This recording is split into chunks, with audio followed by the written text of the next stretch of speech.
శ్రీ లక్ష్మీనరసింహ నమః.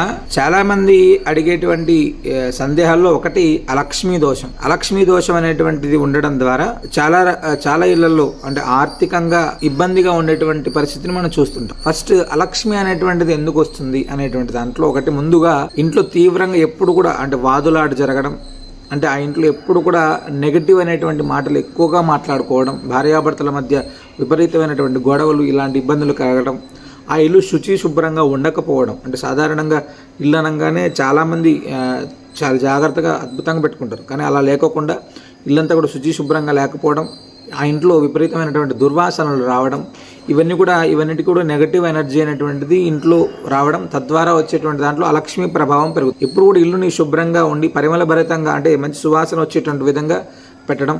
ఉభయ సంధ్యలలో అంటే ఉదయం సాయంత్రం 2 సమయాల్లో దీపారాధన చేస్తే అలక్ష్మి ఉండదు.